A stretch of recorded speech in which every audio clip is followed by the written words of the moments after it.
আমার বিশ্বাস, এটা আমি বিশ্বাস করি, কম করে হলেও তুফান সিনেমা 2 মাস সিনেমা হলে চলবো, 2 মাস। আজকে বাংলাদেশে তুফান বয়ে গেছে, সারা দিন বাংলাদেশে ঝড় বয়ে গেছে, তুফানি ঝড়, শাকিব খানের ঝড়। প্রত্যেকটা সিনেমা হলে, সিনেপ্লেক্স থেকে সিঙ্গেল স্ক্রিন, গ্রামে গঞ্জে শহরে সব জায়গায় হাউসফুল। 130টার মতো সিনেমা হলে মুক্তি পাইছে তুফান, সব জায়গায় দেখা গেছে তুফান হাউসফুল। একদিনেই তুফান সিনেমা ব্লকবাস্টার সুপারহিট বলা যায়, মাত্র একদিন। আমার বিশ্বাস, এটা আমি বিশ্বাস করি, কম করে হলেও তুফান সিনেমা 2 মাস সিনেমা হলে চলবো, 2 মাস।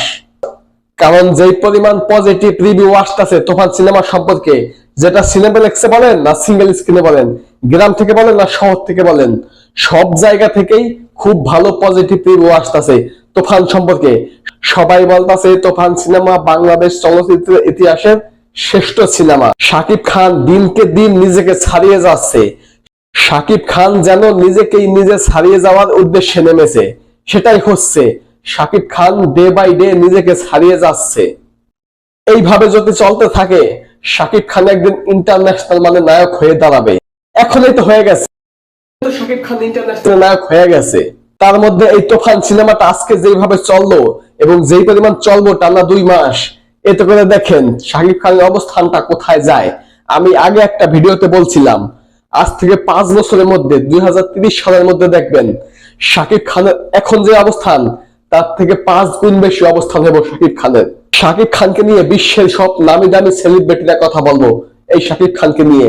আমার কথাটা মিলিয়ে রাখেন। এবং শাকিব খান সেই পথেই হাঁটতেছে, শাকিব খান সেই পথে যাইতেছে। শাকিব খানের যে অভিনয় দেখাইছে শাকিব খানের তুফান সিনেমাতে, ঠান্ডা মাথার খুনি, ঠান্ডা মাথার অভিনয় শাকিব খানের তুফান সিনেমাতে দেখাইছে। শাকিব খান তুফান সিনেমাতে কি দেখায় নাই।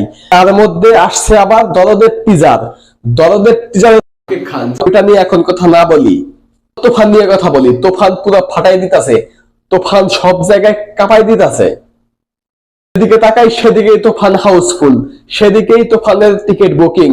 সিনেপ্লেক্সে 5 দিনের টিকিট বুকিং, স্টার সিনেপ্লেক্স এবং যমুনা ফিউচার পার্ক 5 দিনের টিকিট বুকিং। 5 দিনের মধ্যে কোনো টিকিট খালি নাই। কোনটা বাংলা চলচ্চিত্রে আগে হয়েছে কিনা সেটা সন্দেহ আছে। এর ন্যূনতম হয়েছিল প্রিয়তমা। প্রিয়তমা ছিল বাংলাদেশ চলচ্চিত্রের ইতিহাসের শ্রেষ্ঠ সিনেমা, ওইটার সময়ও টিকিট পাওয়া যায় নাই। প্রিয়তমার সময়ও মানুষ অনেক ঘোরাঘুরি করছে টিকিটের জন্য, তারপরে টিকিট পায় নাই। তারপরে রাজকুমারও অনেকটা এমন ছিল, কিন্তু তুফানে এসে সবকিছুকে ছাড়িয়ে গেছে। আজকে কোরবানির ঈদের দিন ছিল, সবাই মাংস কাটাকাটি নিয়ে ব্যস্ত, সবাই অনেক কাজ কাম নিয়ে ব্যস্ত, বাড়ির কাজ কাম নিয়ে। এত ব্যস্ততার মধ্যেও সবাই সিনেমা দেখতে এসেছে। আজকের দিনে এত দর্শক হবে সেটা ভাবতেও পারি নাই। তুফান সিনেমাতে দর্শক হবে এটা তো জানতামই, কিন্তু আজকে যেহেতু ঈদ, ঈদের দিন তো অত বেশি দর্শক হয় না। আবার কোরবানির ঈদ, ঈদের দিন সবার কাজ কাম থাকে, মাংস কাটাকাটি নিয়ে ব্যস্ত থাকে সবাই।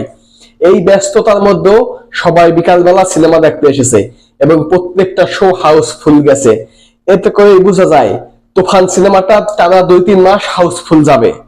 সিনেমার ইতিহাসের একটি শ্রেষ্ঠ সিনেমা হবে এই তুফান।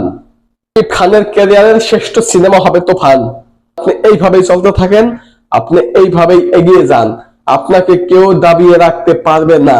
আপনি যেই চলতেছেন, আপনি এখন বিমানের গতিতে না, আপনি এখন রকেটের গতিতে চলতেছেন, আপনাকে কেউ ঠেকিয়ে রাখতে পারবেন না।